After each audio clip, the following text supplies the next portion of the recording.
Oke, assalamualaikum warahmatullahi wabarakatuh. Selamat pagi.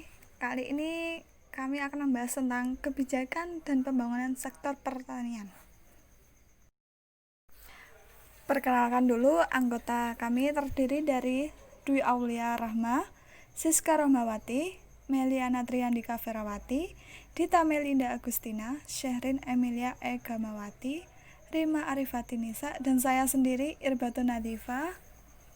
Selanjutnya, subbab apa aja sih yang dibahas tentang materi ini? Yang pertama, apa itu pertanian?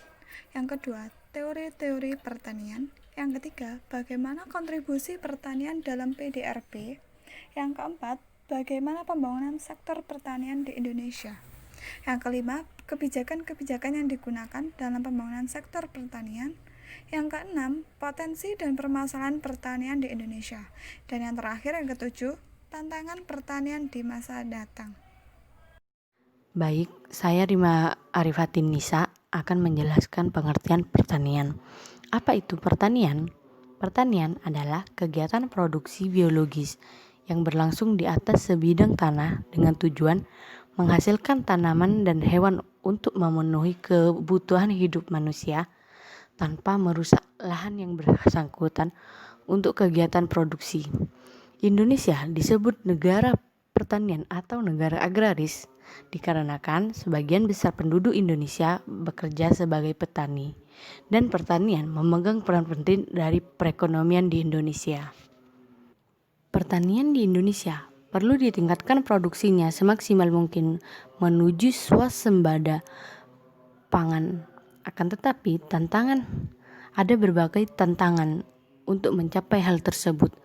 Pertama yaitu karena luas wilayah pertanian yang semakin lama semakin sempit, penyimpangan iklim, pengembangan komoditas lain, teknologi yang belum modern, dan masalah yang paling utama adalah para petani yaitu hama dan penyakit yang menyerang tanaman yang dibudidayakan. Hasil produksi tanaman padi di Indonesia belum bisa memenuhi target kebutuhan masyarakat karena ada beberapa di Indonesia yang masih mengalami kelaparan.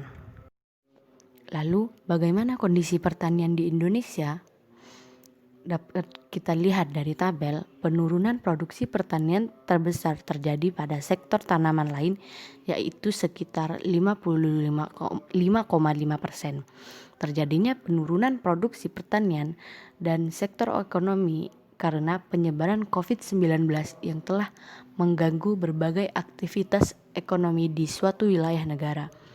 Penyebabnya karena adanya pembatasan interaksi sosial sehingga akan menghindari tempat perbelanjaan dan aktivitas produksi yang menuntut kontak langsung juga akan terganggu.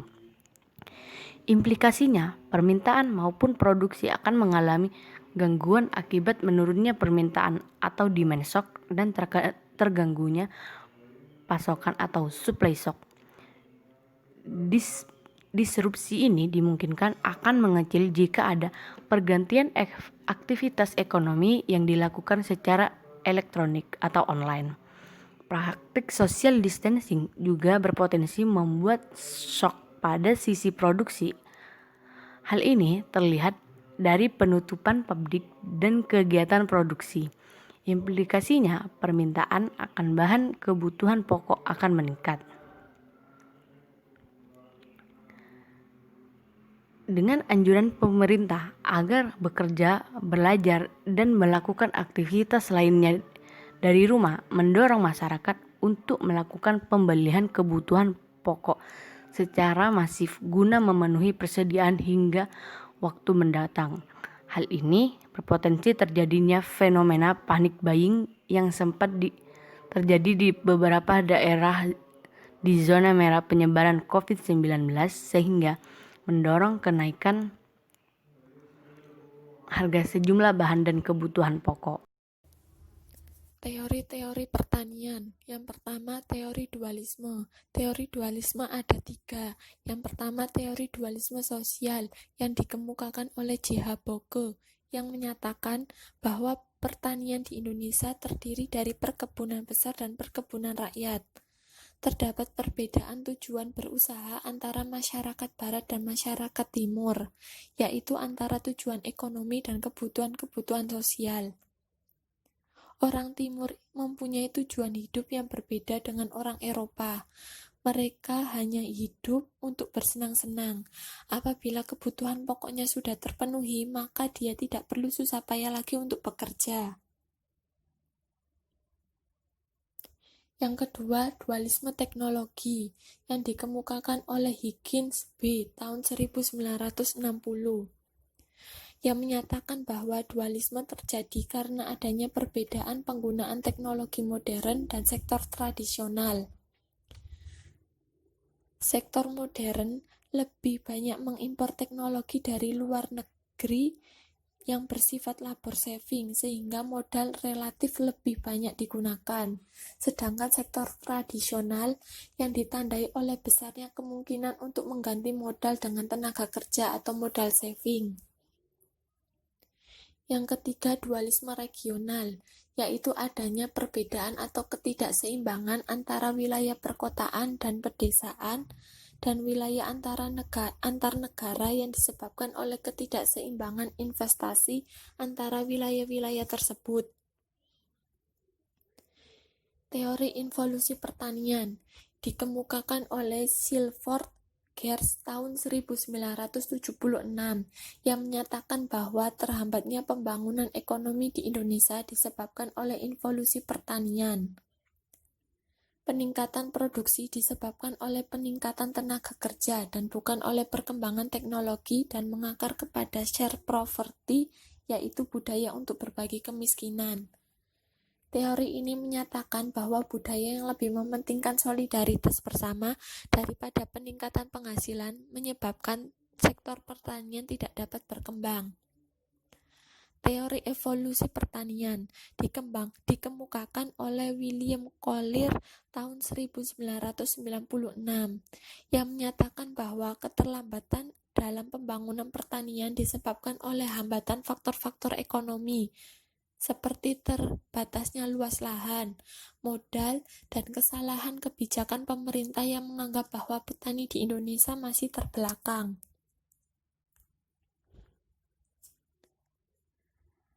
Teori Moser yang membahas tentang syarat pokok dan syarat pelancar pembangunan pertanian. Syarat pokok adalah faktor yang harus ada dalam kegiatan pembangunan pertanian, sedangkan syarat pelancar adalah faktor yang berfungsi mempercepat proses pembangunan pertanian. Syarat pokok terdiri dari pasar untuk hasil produksi, teknologi yang selalu berubah, tersedianya sarana produksi secara lokal, perangsangan produksi bagi petani, dan pengangkutan. Sedangkan syarat lancar terdiri dari pendidikan pembangunan, kredit produksi, kerjasama kelompok tani, memperbaiki dan memperluas tanah pertanian, perencanaan nasional, dan pembangunan pertanian. Selanjutnya, teori moral ekonomi petani yang dikemukakan oleh James Scott tahun 1986 yang menyatakan bahwa petani Indonesia adalah sangat rasional, tanggap terhadap teknologi, dan ingin maju. Namun ada faktor yang membatasi tindakan petani, yaitu penghasilan yang pas-pasan karena luas usaha yang relatif kecil. Teori pembangunan dengan input rendah yang dikemukakan oleh Conranges tahun 1999. Conranges melihat kerusakan lingkungan yang terjadi dan kemunduran-kemunduran yang terjadi di sektor pertanian seperti: 1. Telah terjadi kerusakan tanah akibat pemakaian pupuk anorganik secara berlebihan selama bertahun-tahun. Yang kedua, telah terjadi perkembangan hama dan penyakit yang semakin sulit diatasi. Yang ketiga, hilangnya beberapa plasma nutfah seperti bibit unggul lokal yang menjadi kebanggaan petani di masa lampau. Yang keempat, semakin tingginya ketergantungan petani terhadap pihak luar dan semakin berkembangnya komersialisasi pembuatan input-input luar. Karena kerusakan lingkungan dan kemunduran-kemunduran yang terjadi tersebut, Conranges menganjurkan agar pembangunan pertanian beralih kepada teknologi yang menggunakan input luar rendah dengan mengembangkan teknologi yang ada di sekitar lingkungan petani. Menurut Kuznets, tahun 1961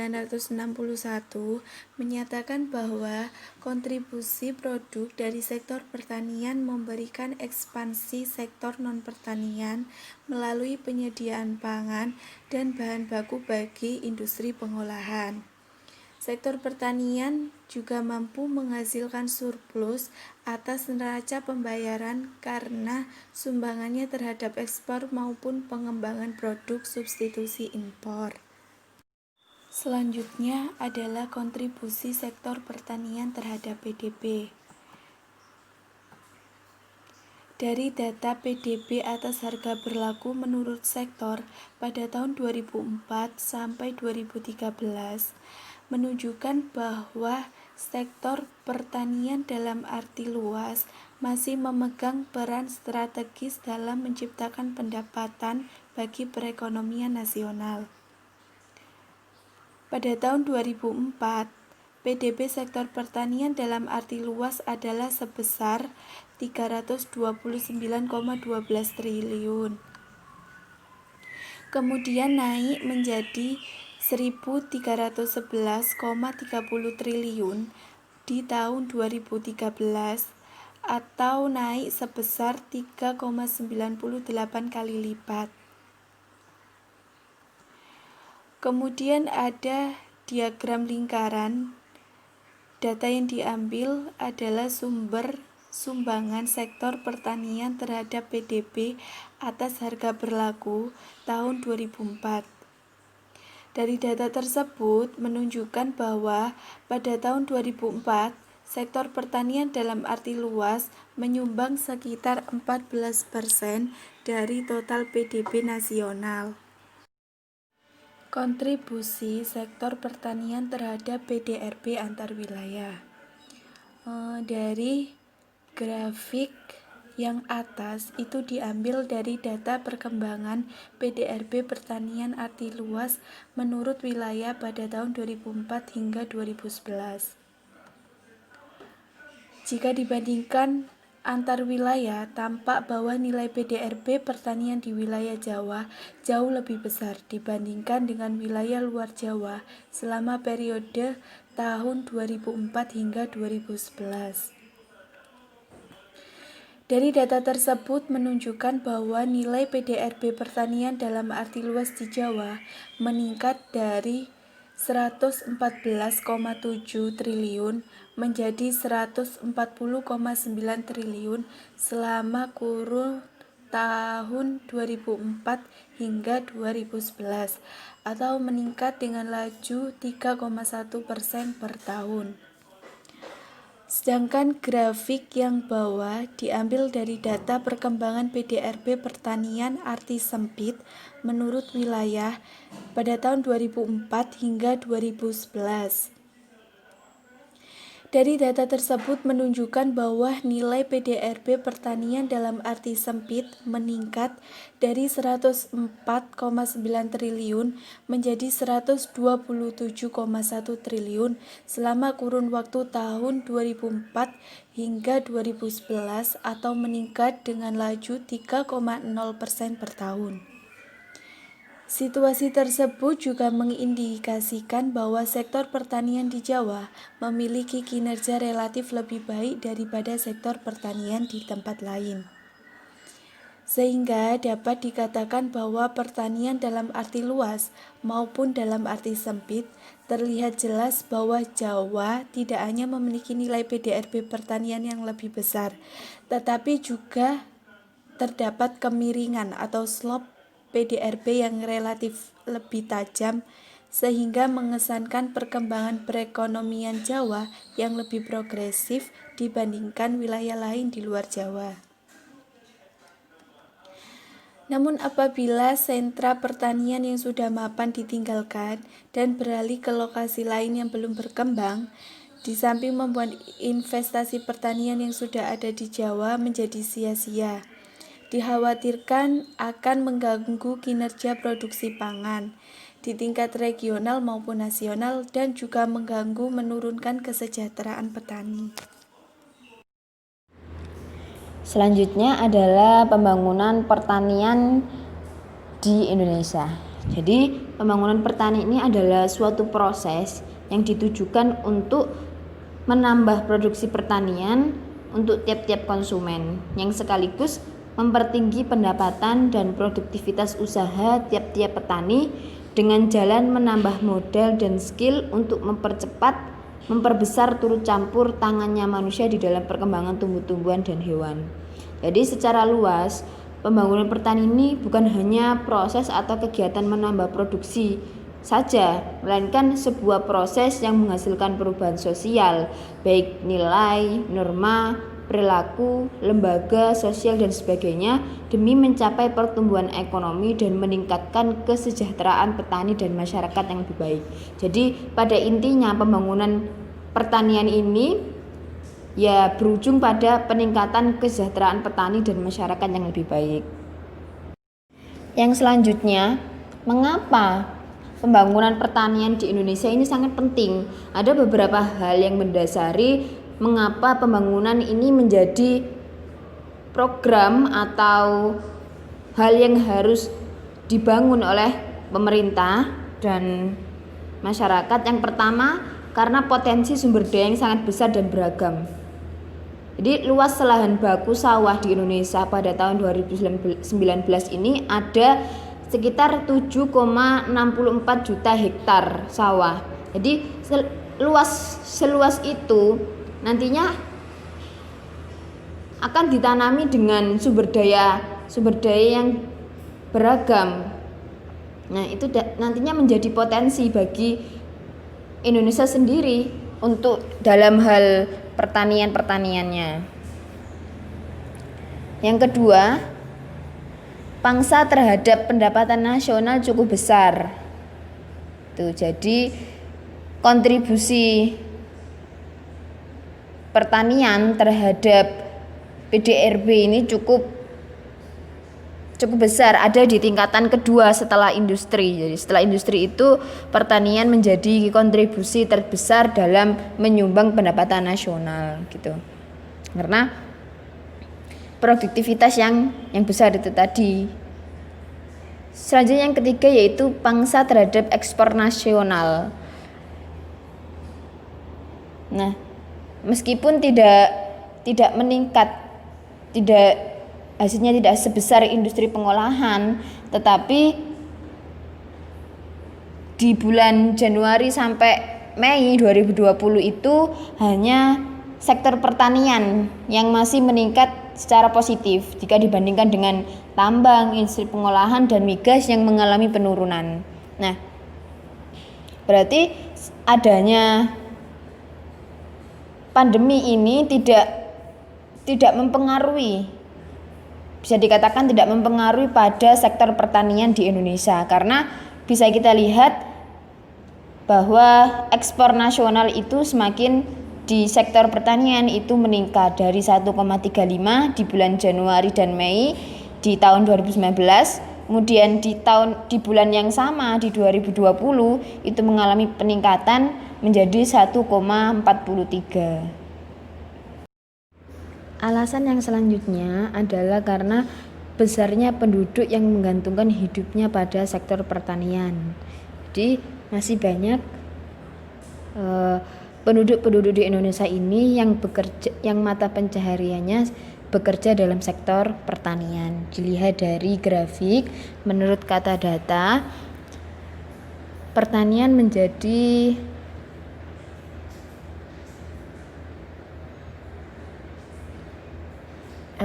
tingkatan pertama dalam presentasi penduduk bekerja menurut lapangan pekerjaan. Jadi yang bekerja dalam bidang sektor pertanian ini sangat banyak sekali, masih menduduki nomor 1 di Indonesia. Karena itu, karena banyaknya penduduk yang bekerja dalam sektor pertanian, maka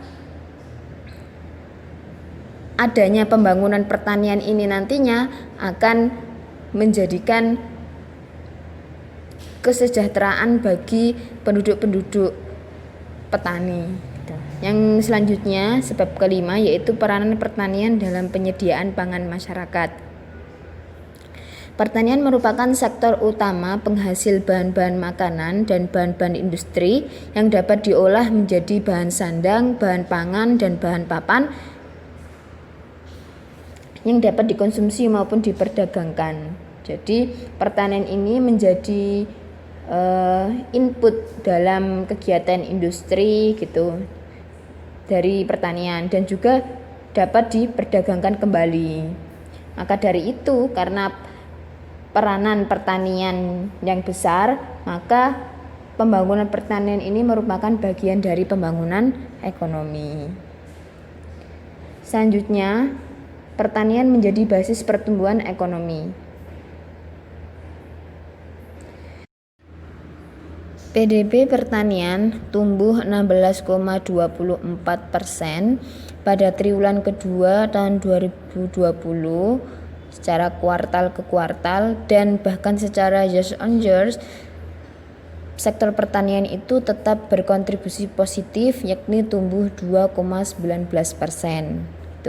Dan pertumbuhan PDB sektor pertanian ini bisa mencapai 2,19% secara years on years pada kuartal kedua tahun 2020 karena ditopang subsektor tanaman pangan yang tumbuh paling tinggi, yakni sebesar 9,23%. Jadi menjadi basis pertumbuhan ekonomi karena kontribusi pertanian ini masih besar terhadap pendapatan nasional. Jadi masih menjadi basis pertumbuhan ekonomi di Indonesia. Yang selanjutnya merupakan bagaimana pertanian itu menjadi basis dalam pertumbuhan ekonomi. Menjadi menjadi awal dalam pertumbuhan ekonomi. Yang pertama, pertumbuhan sektor pertanian ini nantinya akan mendorong dan menciptakan pertumbuhan sektor non pertanian.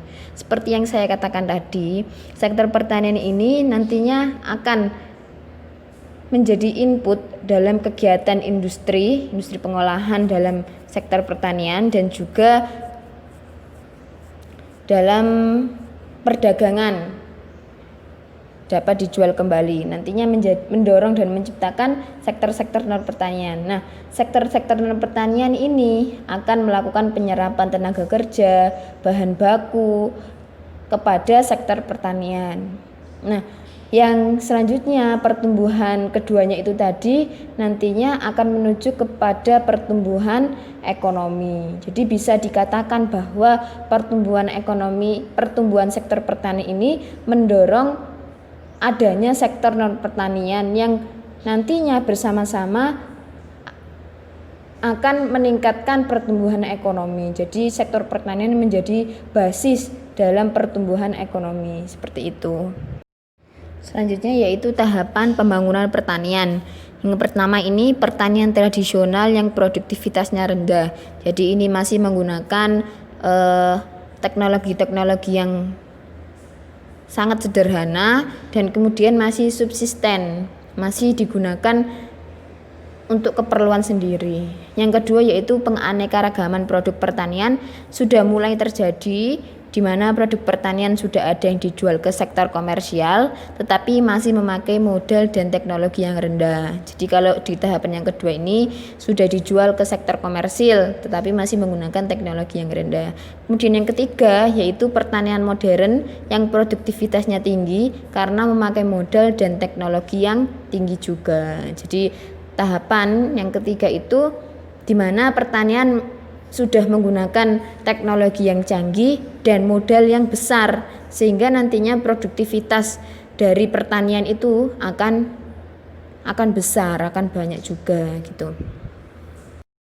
Nah, selain itu juga ada pembangunan pertanian yang berkelanjutan gitu. Jadi kriteria dalam pembangunan pertanian berkelanjutan itu ada kelayakan ekonomi, kemudian lingkungan yang ramah lingkungan, kemudian adil secara sosial, cocok atau selaras dengan budaya setempat dan berbasis pengetahuan yang holistik, komprehensif dan multidisiplin. Jadi pembangunan berkelanjutan itu pembangunan yang dapat memenuhi kebutuhan masa kini tanpa mengorbankan kebutuhan generasi yang akan datang melalui pengelolaan dan konservasi atau pelestarian sumber daya alam dan orientasi perubahan teknologi dan kelembagaan sedemikian rupa sehingga dapat menjamin pemenuhan kebutuhan manusia secara berkesinambungan untuk generasi masa kini dan masa yang akan datang. Jadi dalam pembangunan pertanian ini bisa mencukupi kebutuhan sekarang dan juga tidak mengurangi cadangan untuk generasi-generasi yang akan datang. Kebijakan dalam pembangunan sektor pertanian. Kementerian Pertanian Kementan mengeluarkan kebijakan dalam pembangunan pertanian tahun 2020. Kebijakan ini untuk mewujudkan pertanian yang maju, mandiri, dan modern. Untuk mencapai sasaran tersebut, ada 4 aspek yang perlu dijadikan fokus perhatian. Yang pertama, peningkatan produksi dan produktivitas melalui Gerakan Nasional Peningkatan Produktivitas, Produksi, dan Ekspor. Di sini telah disajikan sebuah data yang bersumber dari BPS.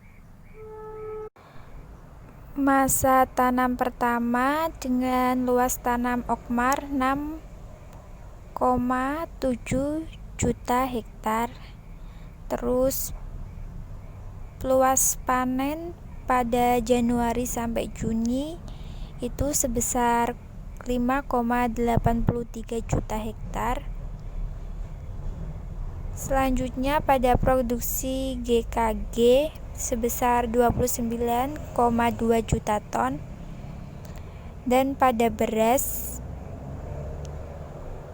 sebesar 16,65 juta ton, itu senilai 168 triliun rupiah. Dari langkah-langkah ini dapat menghasilkan stok beras pada akhir Juni 2020 itu sebesar 7,9 juta ton, atau stok akhir Desember pada tahun 2020 itu sebesar 6,1 juta ton. Selanjutnya yang kedua, menurunkan biaya pertanian menuju pertanian yang berbiaya rendah. Ini telah disajikan sebuah data di mana untuk menuju pertanian berbiaya rendah itu harus didukung dengan sumber daya manusia, alsin, benih, pupuk, obat, dan sumber daya alamnya. Selain itu juga perlu dukungan infrastruktur irigasi, jalan usaha tani, terus kur aksinpra dan pasca panen, terus asuransi usaha tani dan sistem logistik dan distribusi. Hal ini diperlukan untuk mendukung pertanian yang berbiaya rendah. Selanjutnya yang ketiga, peningkatan mekanisme dan research, pengembangan dan penerapan mekanisme akselerasi pemanfaat inovasi teknologi. Di sini pertanian menerapkan industri 4.0 menggunakan smart farming. Smart farming itu aplikasi teknologi informasi dan komunikasi modern yang ada di dalam pertanian.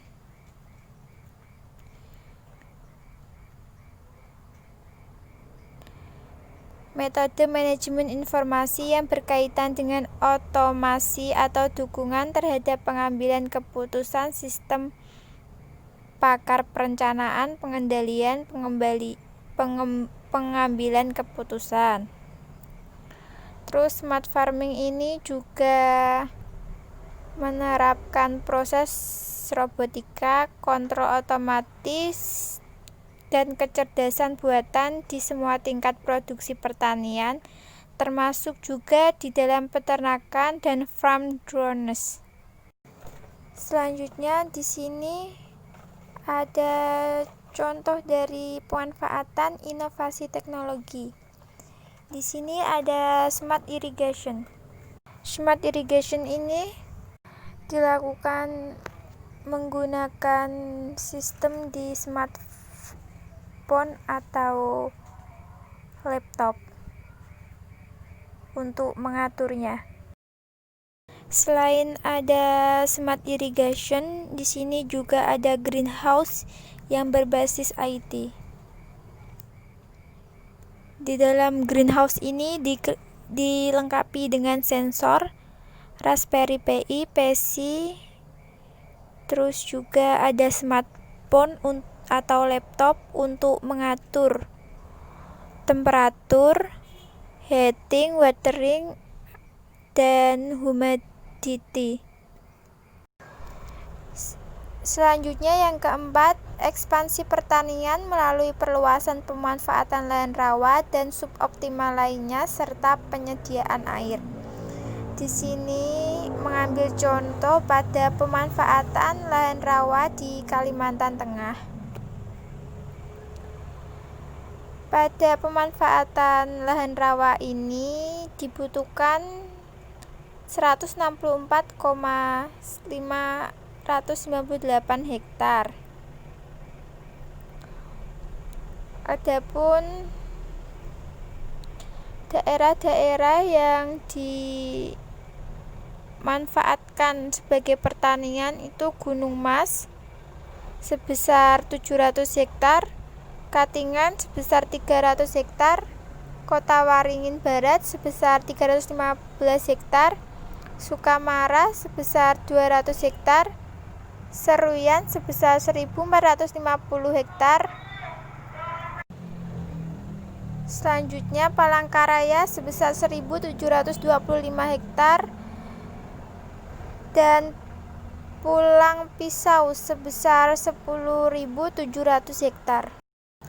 Kebijakan dan program Kementerian Pertanian di era new normal.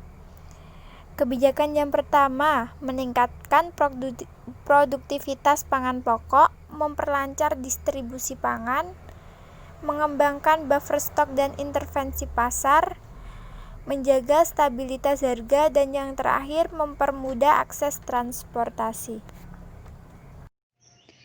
Selanjutnya adalah potensi dan permasalahan pertanian di Indonesia. Kita akan membahas potensi pertanian di Indonesia dulu. Yang pertama, keanekaragaman hayati. Keanekaragaman hayati Indonesia didukung oleh kondisi geografis yang beragam berupa dataran rendah dan tinggi, intensitas sinar matahari dan intensitas curah hujan yang hampir merata sepanjang tahun di sebagian wilayah. Keanekaragaman jenis tanah yang memungkinkan dibudidayakan aneka jenis tanaman dan ternak asli daerah tropis, serta komoditas introduksi dari daerah subtropis secara merata sepanjang tahun. Yang kedua, lahan pertanian. Indonesia juga memiliki potensi lahan yang cukup besar dan belum dimanfaatkan secara optimal. Sebagian besar lahan tersebut merupakan lahan suboptimal. Apabila lahan suboptimal dapat dimanfaatkan melalui rekayasa penerapan inovasi teknologi budidaya dan dukungan infrastruktur yang memadai, maka lahan tersebut dapat diubah menjadi lahan-lahan produktif untuk pengembangan budidaya berbagai komoditas pertanian. Yang ketiga, penduduk atau bonus demografi. Potensi lainnya adalah penduduk yang sebagian besar bermukim di perdesaan dan memiliki budaya kerja keras, juga merupakan potensi tenaga kerja yang mendukung pengembangan pertanian. Yang terakhir ada inovasi dan teknologi. Sumber daya pertanian yang ada perlu dimanfaatkan secara optimal dengan memanfaatkan inovasi teknologi. Saat ini, Badan Penelitian dan Pengembangan Pertanian atau Balitbangtan bersama perguruan tinggi dan lembaga penelitian lainnya telah menghasilkan berbagai paket teknologi tepat guna yang dapat dimanfaatkan untuk menggali potensi sumber daya pertanian dalam upaya peningkatan produktivitas, kualitas, dan kapasitas produksi. Selanjutnya, permasalahan pertanian di Indonesia. Yang pertama, pemenuhan pangan dan kecukupan gizi. Bisa dilihat dari data yang tertera, dalam rangka ketersediaan dan akses pangan penduduk berdasarkan kelompok pengeluaran, perlu diketahui bahwa yang pertama, ketersediaan kalori pangan penduduk dalam rentang waktu 2013 sampai 2017 selalu lebih tinggi dari angka kecukupan dan konsumsinya, dan rata tingkat konsumsinya masih di bawah angka kecukupannya. Yang kedua, ketersediaan protein penduduk dalam rentang waktu 2013 sampai 2017 selalu lebih tinggi dari angka kecukupan dan konsumsinya. Yang ketiga, dalam kurun waktu 2013 sampai 2015, rata-rata tingkat konsumsinya masih di bawah angka kecukupannya. Dan yang terakhir, setelah kurun waktu 2015 sampai 2017, rata-rata tingkat konsumsinya telah di atas angka kecukupannya. Dengan demikian, ketersediaan kalori dan protein secara nasional mengalami surplus. Namun demikian, jika konsumsi pangan dilihat dari kelompok pengeluaran penduduk, konsumsi pada kelompok kuintil 1 sampai 2 masih di bawah standar kecukupan gizi nasional. Yang kedua, defisit perdagangan subsektor tanaman pangan, hortikultura, dan peternakan. Nah, karakteristik usaha pertanian di Indonesia adalah berskala kecil dan lokasinya tersebar dengan tingkat produktivitas dan mutu produk yang beragam. Dengan semakin terbukanya pasar dalam negeri terhadap produk impor pertanian sejenis serta ketatnya standar mutu di pasar ekspornya sebagai instrumen non-tarif barir yang kerap diberlakukan banyak negara di era globalisasi ini, maka kondisi tersebut akan semakin menekan dan mengancam daya saing produk-produk pertanian, baik di pasar domestik maupun ekspor. Permasalahan yang ketiga yaitu status dan luas kepemilikan lahan. Salah satu masalah krusial yang dihadapi sektor pertanian adalah konversi lahan yang tidak hanya menyebabkan produksi pangan turun, tetapi juga merupakan salah satu bentuk kerugian investasi, degradasi agroekosistem, degradasi tradisi dan budaya pertanian, yang berakibat semakin sempitnya luas garapan usaha tani serta turunnya kesejahteraan petani sehingga kegiatan usaha tani yang dilakukan petani tidak dapat menjamin tingkat kehidupan yang layak. Yang keempat, pendidikan dan usia petani. Pendidikan dan usia petani menjadi masalah penting untuk keberlanjutan sumber daya petani yang mampu menghasilkan komoditas pertanian yang berkualitas. Permasalahan utama ketenaga kerjaan di sektor pertanian yaitu keberadaan usia tenaga kerja produktif dan tingkat pendidikannya. Yang kelima, kemiskinan perdesaan. Pembangunan pertanian selain untuk memenuhi kebutuhan pangan dan penghasil devisa nasional melalui ekspor, juga sebagai faktor utama pertumbuhan wilayah pedesaan. Masih tingginya tingkat kemiskinan di pedesaan menunjukkan bahwa penduduk desa yang sebagian besar bekerja sebagai petani belum menikmati hasil pembangunan secara adil dan merata. Arus uang yang mengalir ke desa baik dari anggaran pendapatan dan belanja negara atau APBN maupun anggaran pendapatan dan belanja daerah APBD atau sumber pembiayaan lainnya belum sepenuhnya dinikmati penduduk miskin di pedesaan. Permasalahan yang keenam yaitu dampak disrupsi revolusi industri 4.0. Salah satu kunci dari perubahan ini adalah penggunaan internet oleh petani. Dari data BPS tahun 2018 menyatakan bahwa potensi internet di tingkat petani dan pedesaan sebesar 93,9%. Sebagian besar pengguna internet melakukan akses internet melalui smartphone atau telepon seluler, yaitu sebesar 96,6%. Berdasarkan data potensi data atau desa atau PODES tahun 2018 terdapat 77.172 atau 91,95% desa kelurahan yang telah dapat menerima sinyal telepon seluler. Jumlah ini meningkat jika dibandingkan pada tahun 2011 dan 2014, di mana desa atau kelurahan yang dapat menerima sinyal telepon seluler hanya sebanyak 89,82% desa atau kelurahan pada tahun 2011 dan 90,61% desa atau kelurahan pada tahun 2014. Yang ketujuh, dampak perubahan iklim. Dampak perubahan iklim global ini merupakan ancaman bagi sektor pertanian yang dapat mempengaruhi keberlanjutan ketahanan pangan di Indonesia itu sendiri. Nah, yang terakhir, keterbatasan akses pembiayaan bagi petani. Pembiayaan adalah salah satu komponen penting dalam mewujudkan usaha pertanian yang menguntungkan dan berkelanjutan. Namun demikian, aksesibilitas petani terhadap pembiayaan merupakan masalah utama yang sering dikeluhkan oleh petani. Hal ini disebabkan oleh minimnya informasi tentang berbagai skema pembiayaan yang dapat diakses oleh petani. Di sisi lain, lembaga pembiayaan masih menempatkan sektor pertanian sebagai sektor yang kurang atraktif karena dianggap sangat beresiko atau high risk, tergantung musim dan jaminan harga yang tidak pasti. Selanjutnya, tentang tantangan pembangunan pertanian di masa datang. Ada dua tantangan yang dihadapi oleh sektor pertanian, yaitu pertama tantangan internal, yang kedua tantangan eksternal. Pertama-tama kita akan membahas tentang tantangan internal. Tantangan internal yakni pembangunan pertanian tidak saja dituntut untuk mengatasi masalah-masalah yang sudah ada, namun dihadapkan pula pada tuntunan demokrasi yang terjadi di Indonesia. Yang kedua, tantangan eksternal. Tantangan eksternal yaitu pembangunan sektor pertanian diharapkan mampu untuk menghadapi era globalisasi. Dari pemaparan tersebut sudah dijelaskan tentang kebijakan dan pembangunan sektor pertanian. Kami mohon maaf apabila ada salah kata saat pemaparannya. Sekian dari kami. Wassalamualaikum warahmatullahi wabarakatuh.